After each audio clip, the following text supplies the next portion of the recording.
You wake up to a flood of messages, arguments in the family chat, emails demanding your attention, a social feed overflowing with comparisons. Your mind is pulled in 10 directions at once. The ego whispers, defend yourself, prove your worth, don't let them win. But every time you obey, the restlessness deepens. Stress clings to you like invisible chains. Small conflicts swell into storms, fueled by your need to be right, to be seen, to stay in control. It feels like carrying heavy bags of emotional garbage everywhere you go. What if this voice isn't your true self? What if these conflicts are illusions built by the ego? Walls that keep you separated from peace. Ibn Arabi once said, "He who knows himself knows his Lord." And in that knowing, the ego dissolves into unity. This is the doorway, to step beyond the prison of ego into a vast field of unity. The ego thrives by division, builds walls, me versus you, us versus them. It convinces you that survival depends on defending your image. But these walls are shadows. Ibn Arabi described this illusion as a labyrinth. Every turn looks new, but all paths lead back to yourself. You argue with someone, only to discover later that the anger you saw was your own pride reflected. You chase recognition, only to realize the hunger was already inside you. The labyrinth is endless until you pause. The walls dissolve when you see that separation is not real. What you fight outside is only what you resist within. Ibn Arabi taught that unity is not something to be learned. It is something to be remembered. Life is like a book already written. Each person you meet is a word. Each event a sentence revealing divine handwriting.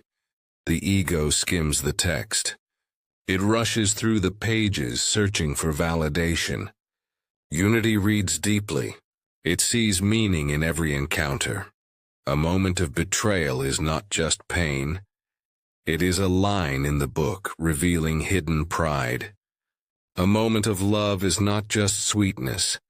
It is a verse of divine mercy.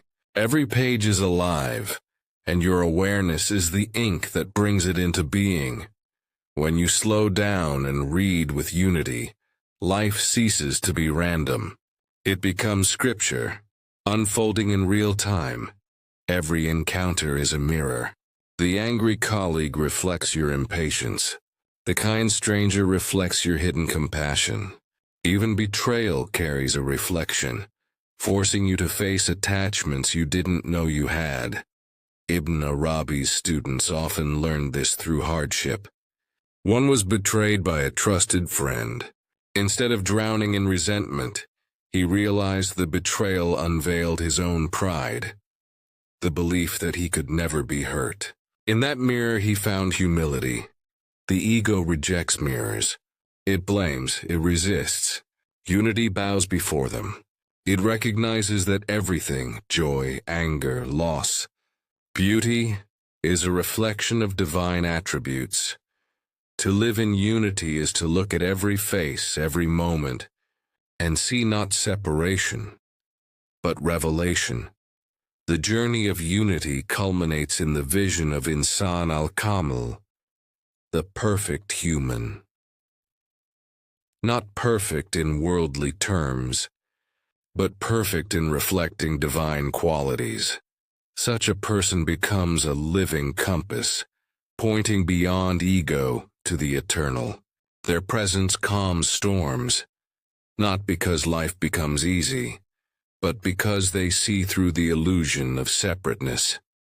Ibn Arabi lived in times of chaos, wars, slander, exile, yet his writings carry serenity. His hardships were mirrors unveiling timeless wisdom. He embodied a heart that held the whole world, without dividing it. This is the path, to become transparent enough that unity shines through you. How does this ancient wisdom meet your daily chaos? Workplace stress. betrayal in relationships, toxic comments online. Each is an ego trigger. But Ibn Arabi's insight turns them into classrooms. The insult from a colleague becomes a mirror showing your own hidden arrogance. The pressure of deadlines becomes a test of patience, a chance to breathe from unity instead of panic. Even scrolling through social media, where comparison stings like a wound, can become practice. Each post is a reflection, inviting you to release the need to prove your worth. The world becomes less a battlefield, more a teacher. Ibn Arabi's method can be lived in simple rhythms of the day. Morning, unveiling, sit in silence. Imagine your day already written. Release the ego's need to control. Enter the flow of what is daytime, encounters as mirrors. Each time conflict arises, pause. Ask yourself, what truth in me is being reflected here? Instead of reacting, you unveil evening, gratitude of Insan al-Kamil.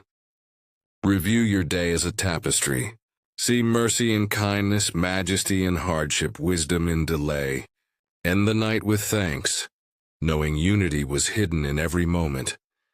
Even science confirms this path.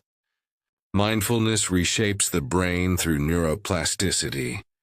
Emotional contagion shows your inner state influences others. Presence spreads like light.